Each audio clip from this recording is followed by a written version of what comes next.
del libro en cuestión, mi compañero Manuel Navarro y yo nos hemos asignado igual número de participantes cada uno.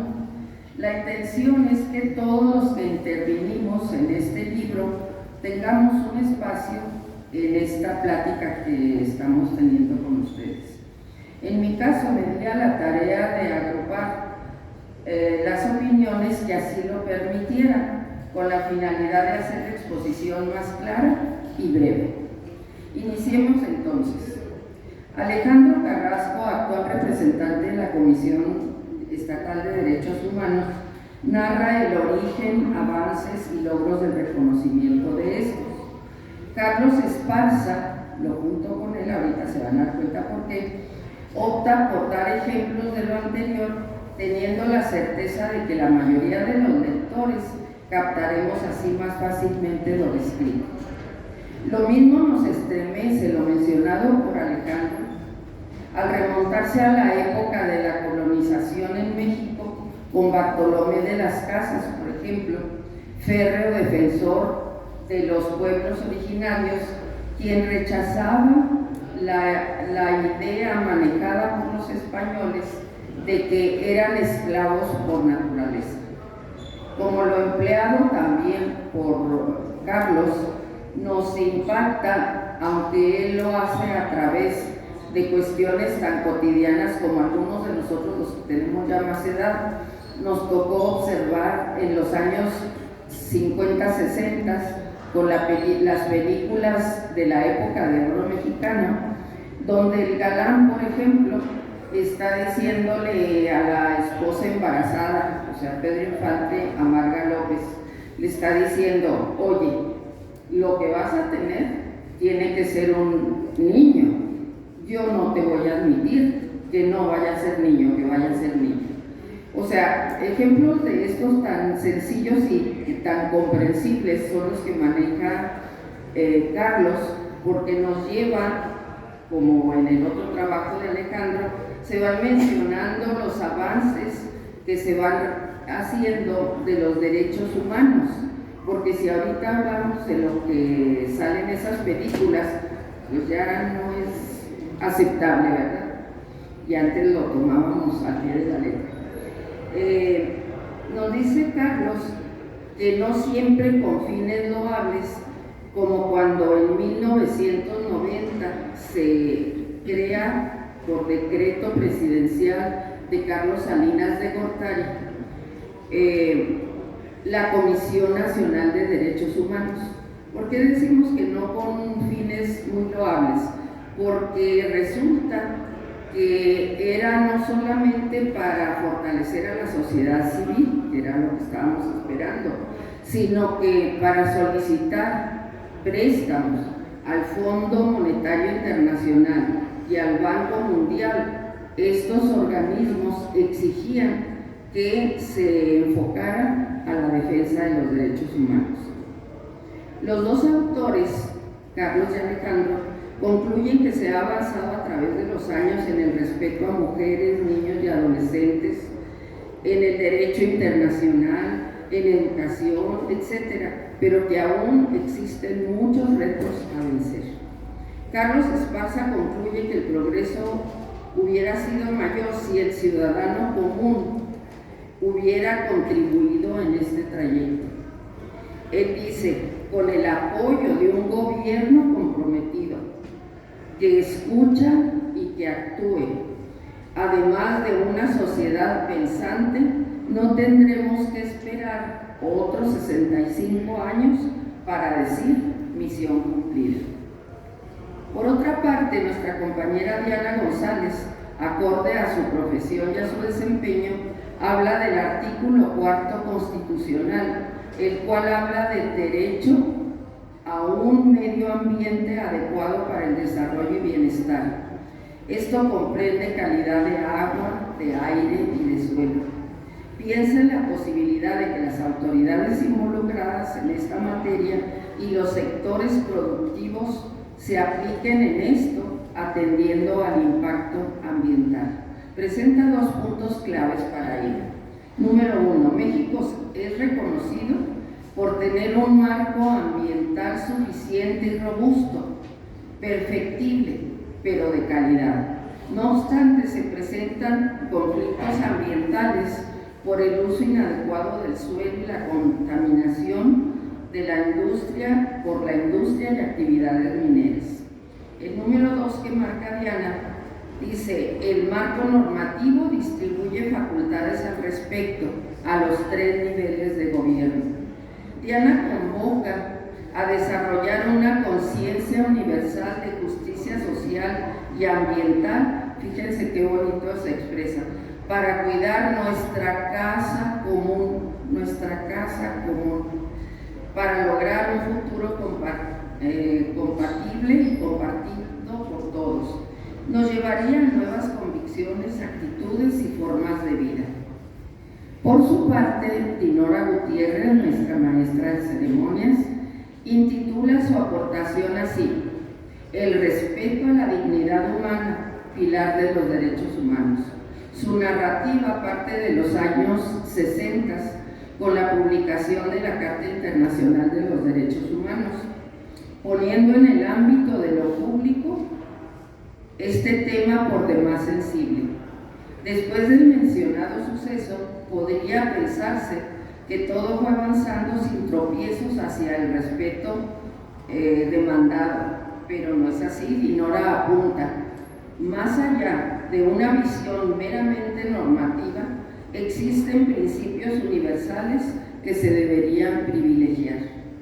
No obstante, la complejidad surge a partir de la subjetividad desde lo moral, que incide en cada sociedad con esta perspectiva individual, y entonces ella misma se pregunta: ¿hasta qué punto esta autonomía podría llegar a transgredir el respeto a la dignidad de las personas?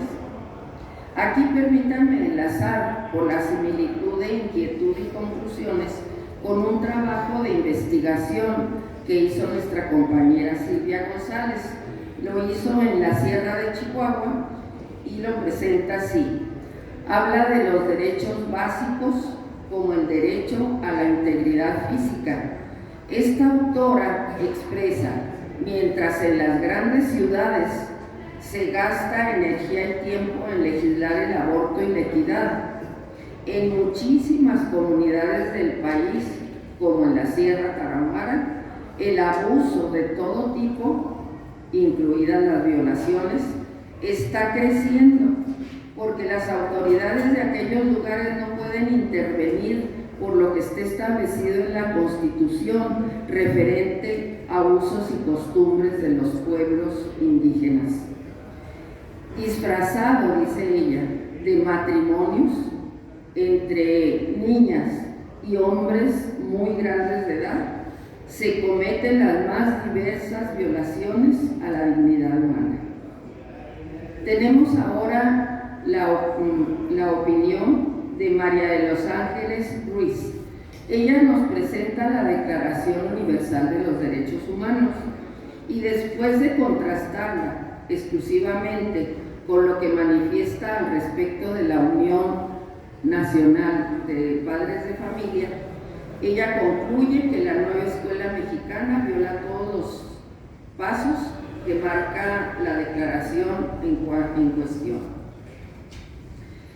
Por parte de nuestra compañera Aida María Ollín y Jacqueline Ojeda, nos llevan con sus aportaciones al terreno de los editorialistas.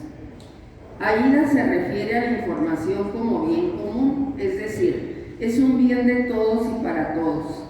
Menciona que actualmente padecemos de desinformación, ya sea porque las notas son inexactas, por falta de información, o bien noticias alteradas con el frío propósito de engañar y crear confusión. Creo que eso se está dando sobre todo en ciertas épocas, ¿verdad?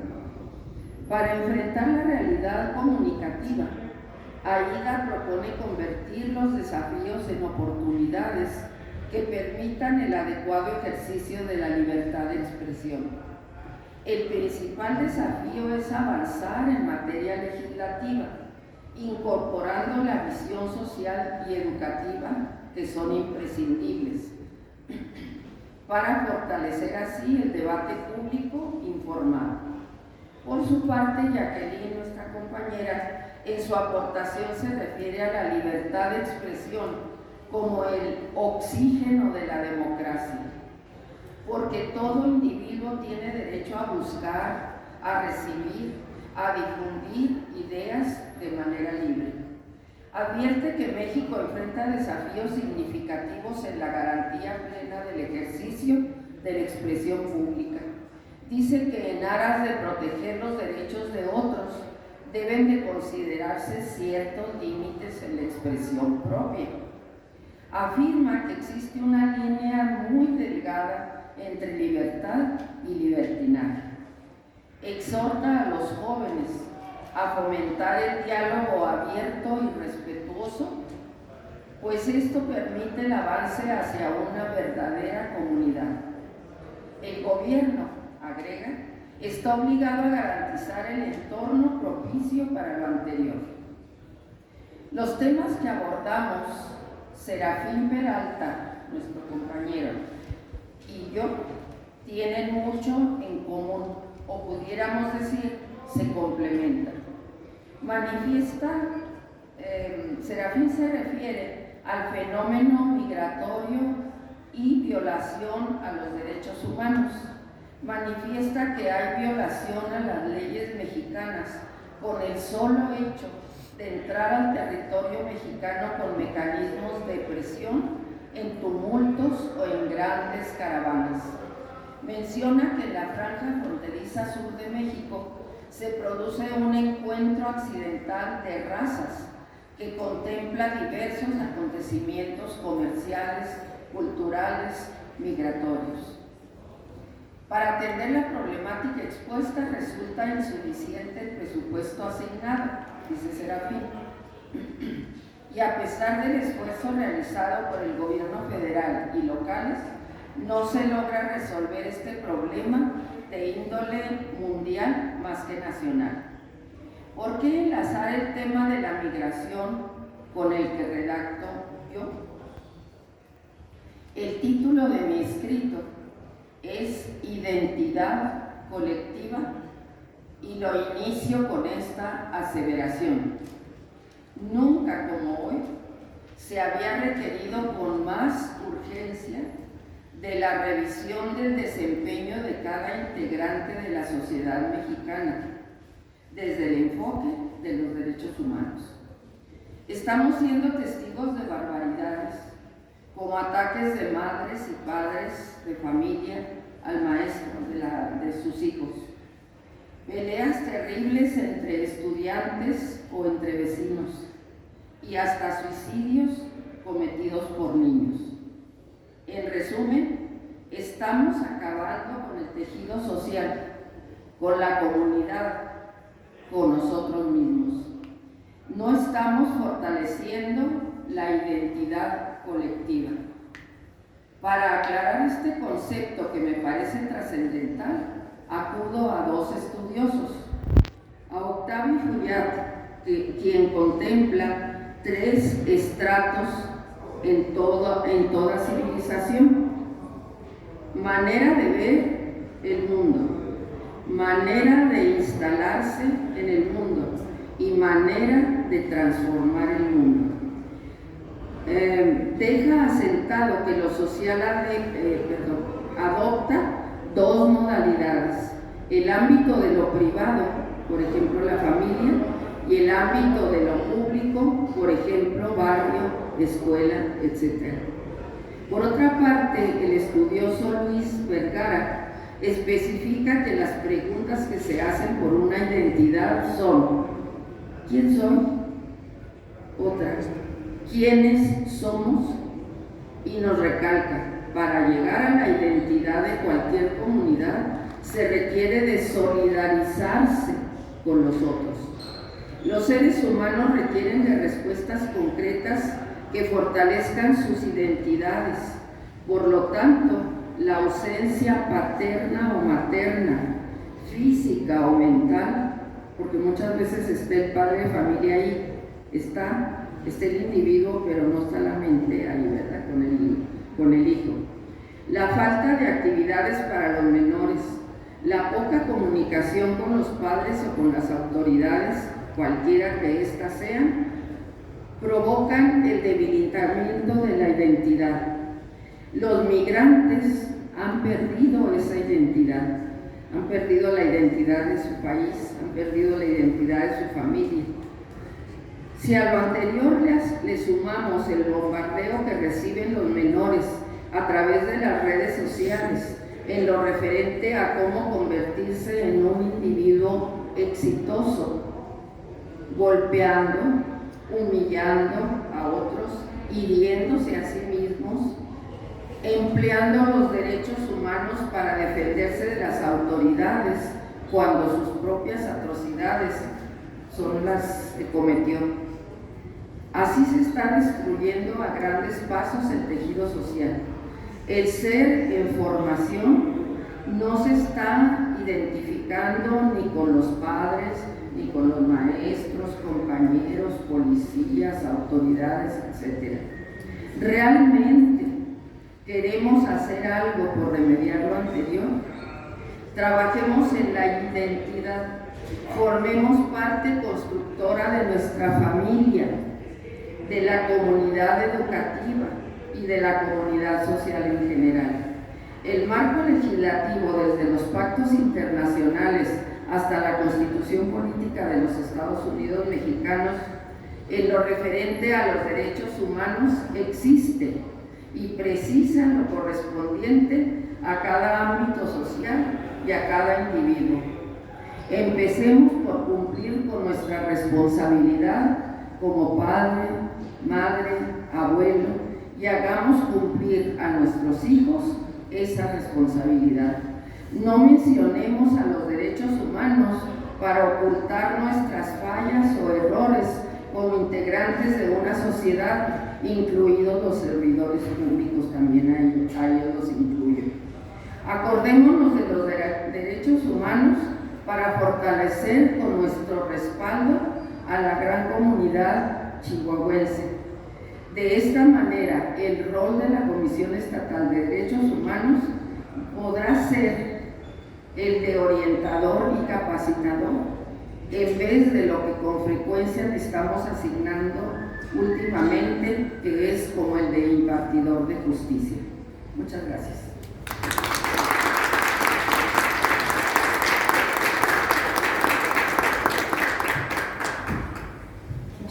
Gracias, maestra Norma, por sus palabras y por presentarnos también este libro, este texto que ustedes podrán tener en sus manos en un momento más. Allá está, en la parte de atrás. Vamos ahora a cederle el uso del micrófono al maestro Manuel Navarro Berman. Él también es socio de la Asociación de Editorialistas de Chihuahua, es coautor también de algunos de estos libros y también ha dedicado buena parte de su vida a la educación. Adelante. Muchas gracias. Cuando se publica un libro siempre es una buena noticia. En esta ocasión yo quiero referirme mucho a la oportunidad que hemos tenido como parte de la Asociación de Editorialistas para generar un libro más. ¿Por qué digo un libro más?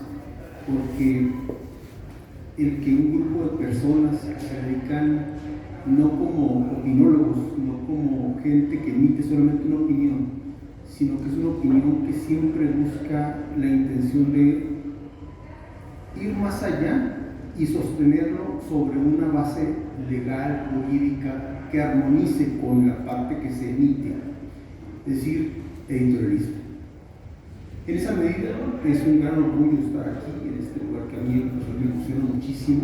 Agradecer mucho a mi estimado Alejandro por la oportunidad, y lo mencioné cuando el informe, cuando la elección.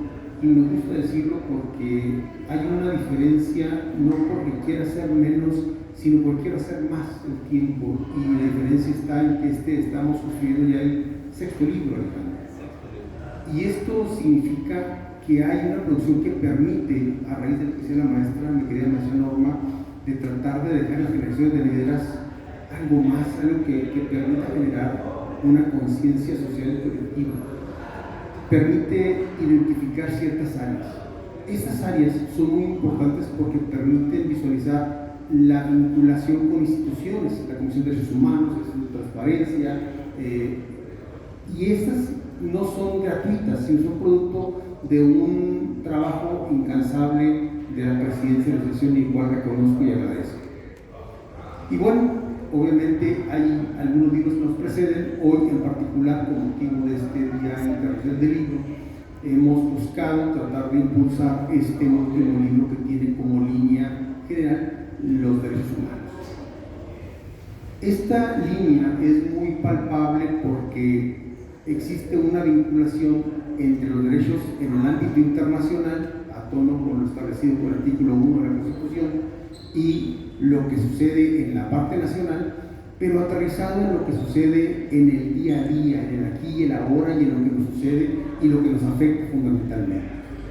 Así, quisiera compartir esta otra parte que ha quedado luego de esa estupenda exposición de mi querida maestra Norma, y donde quiero comenzar con un artículo que tiene que ver con la vivienda, el derecho a la vivienda, y cómo Luli Díaz nos invita a repensar esto y da una muestra sumamente amplia de cómo en su artículo el acceso a la vivienda digna no resuelto por la vivienda en serie, y nos pone frente a una realidad que trasciende muchísimas personas hoy en día y que es un tema de actualidad.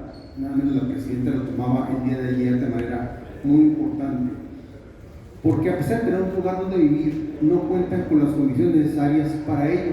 Se conformaron realmente con el fin de optimizar espacio y recursos, se sacrificó calidad, y en ello nos permite entender mucho del hacinamiento que tienen muchísimas familias en México. Y este texto es una llamada de atención para cuestionar realmente qué tan cerca estamos como sociedad de asegurar este derecho básico, y por lo siguiente consecuencias que hoy vivimos en términos incluso de violencia, que son producto de esta serie de políticas que no llegan a concluir un derecho, sino a agravar en otros sentidos.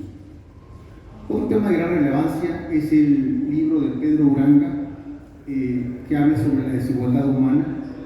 Este texto habla del derecho humano a la igualdad y la real desigualdad humana. Es una contradicción que pone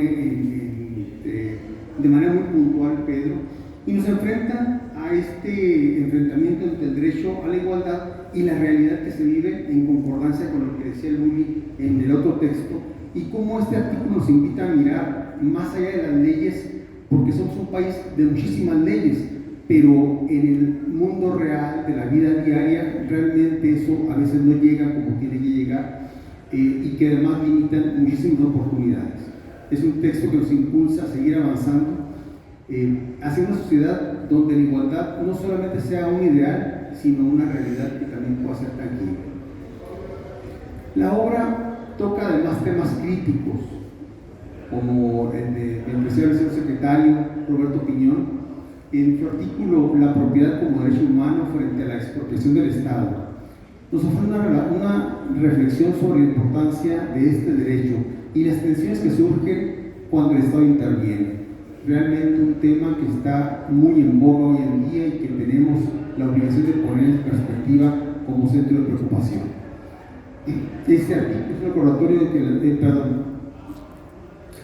que otro artículo que también es un artículo muy importante y que habla sobre relación con las miradas sobre los derechos, y que habla Antonio Ríos precisamente, el artículo se llama Las nuevas epistemologías. Y este artículo en lo particular a mí me puso a reflexionar mucho, porque al igual como decía la maestra Norma Gutiérrez, que en la asociación hay un grupo muy plural. La verdad es que cuando vemos las reuniones y vemos las personas que acuden, yo veo grandes personalidades, y el poder tener la posibilidad de convocar y de dialogar de la manera que se hace, donde dice nuestro dicho, somos muchos pensamientos, un solo equipo. La verdad es que da muchísimo gusto cuando se plantean las nuevas epistemologías, las nuevas maneras de abordar las visiones, los paradigmas. de cómo se vive la sociedad, nos invita a repensar y actualizar nuestro entendimiento de los derechos humanos desde una perspectiva filosófica y, por supuesto, del conocimiento. Toño Ríos plantea que de una sociedad de constante cambio es crucial desarrollar nuevas maneras de comprender y abordar los derechos humanos, basándonos no solamente en la realidad, sino también traer teorías que nos permitan enfocar y construir nuevas realidades de nuestras comunidades. Este capítulo nos lleva a la reflexión profunda sobre la necesidad de adaptar nuestras ideas para que puedan responder a los desafíos contemporáneos de temas de justicia y dignidad. Otro tema también muy importante que maneja nuestro compañero Eduardo Barbosa. Aquí habla de la tecnología y el impacto en la percepción y el ejercicio de los derechos humanos. El tema es una virtualidad distorsionada.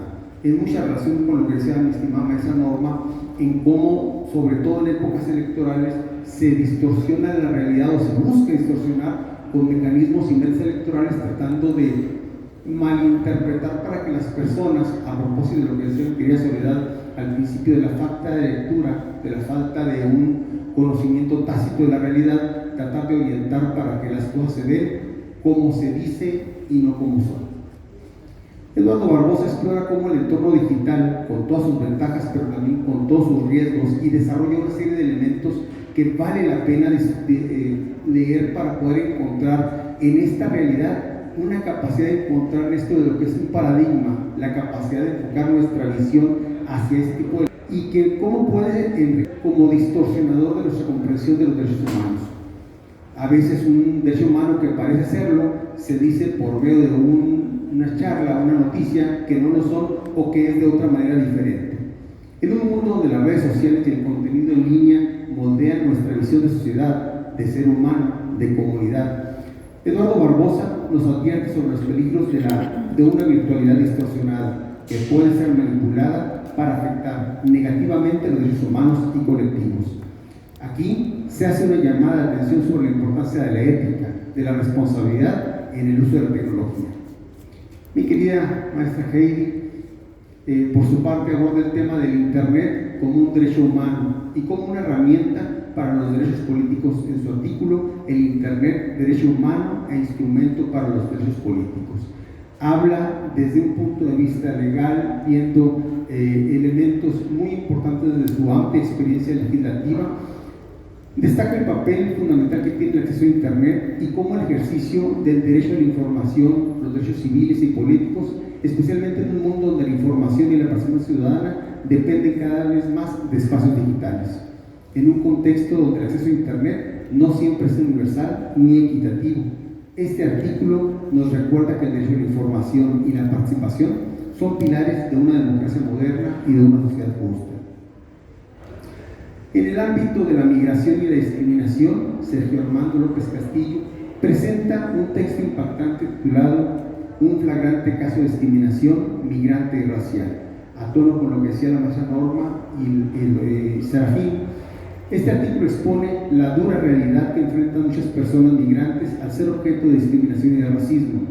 López Castillo no solamente describe los desafíos y abusos que sufren los migrantes, sino que también nos invita a cuestionarnos cómo podemos ser una sociedad más acogedora y empática.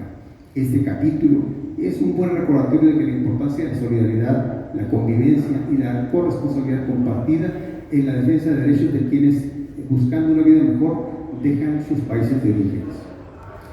En el tema que trata mi querida María Soledad Limas, en su capítulo Los derechos humanos y el derecho a la vida, nos sumerge una reflexión sobre el valor absoluto de la vida, prioritario sobre cualquier otro derecho como derecho humano fundamental. Soledad Limas explora cómo, a pesar de los avances en la materia de derechos humanos, aún existen realidades sobre el derecho a la vida, donde el derecho a la vida no es respetado plenamente. Este capítulo subraya la necesidad de que, como sociedad, defendamos el derecho a la vida y que en todas sus formas y expresiones, desde la infancia hasta la vejez, asegurando un entorno donde cada ser humano pueda vivir con respeto y dignidad. Así, cada uno de sus capítulos subraya un aspecto vital de los derechos humanos, formando un mosaico que invita a la reflexión y al compromiso. El libro Derechos Humanos con una óptica editorial representa mucho más que una simple colección de obras y capítulos. Es una obra fundamental que captura la esencia del compromiso colectivo hacia la justicia, la equidad y la dignidad humana en Chihuahua. La importancia de este libro radica en su capacidad para servir como un espejo de nuestra sociedad, mostrando tanto nuestros logros como los desafíos que aún enfrentamos en la construcción de una comunidad verdaderamente inclusiva y respetuosa de los derechos humanos. En cada página, cada uno de ustedes encontrará lo que cada autor intenta aportar, que no es solo su conocimiento, que lo hay, sino su convicción de que los derechos humanos son el pilar sobre el cual se debe edificar una sociedad más justa y equitativa. Para la cultura chihuahuense, esta obra es un legado. Cada artículo se convierte en una herramienta de reflexión y una guía para la acción, mostrando cómo los derechos humanos se manifiestan en todos los aspectos de nuestra vida, desde la educación y la tecnología, la vivienda, migración, igualdad y otros derechos humanos fundamentales. Chihuahua, como cualquier otra comunidad, enfrenta problemas y situaciones que requieren una atención sensible y un entendimiento de fondo y profundo. Este libro nos permite explorar estos temas con un enfoque crítico pero humanista, fomentando una conciencia social que trasciende lo personal y nos invita sobre todo al bienestar colectivo y común. Como editorialistas, todos y todas, cada uno hemos contribuido en esta obra apostando por una mejor sociedad. Este libro es una extensión de nuestro trabajo cotidiano en los medios de comunicación, en los artículos que regularmente publicamos. En cada palabra escrita, ya sea en una columna de opinión, un ensayo o reportaje, buscamos encender una chispa de cambio en la sociedad, despertar la reflexión, pero sobre todo la acción de nuestra sociedad. Nuestra labor como editorialistas no solo es informar, sino impulsar un pensamiento crítico, sensibilizar a la comunidad y fortalecer valores que consideramos esenciales para el desarrollo social. Con este libro, damos un paso más allá, uniendo nuestras voces a una declaración común de compromiso con los derechos humanos y el bien común. Este esfuerzo, sin embargo, no sería posible sin el invaluable apoyo del maestro Alejandro Rueda Moreno, presidente de la Asociación de Editorialistas de Chihuahua, quien ha encabezado esta y otras iniciativas con una visión clara y una energía incansable. Gracias, Alejandro. Su liderazgo y dedicación han sido fundamentales en la realización de esta obra y de otras más que están en ciernes. A través de este libro se hace patente que, como editorialistas, cada uno de nosotros no solamente busca informar, pues es una opinión, sino también inspirar una transformación profunda en nuestra comunidad. Este libro es una contribución, finalmente, a la cultura chihuahuense. Muchas gracias.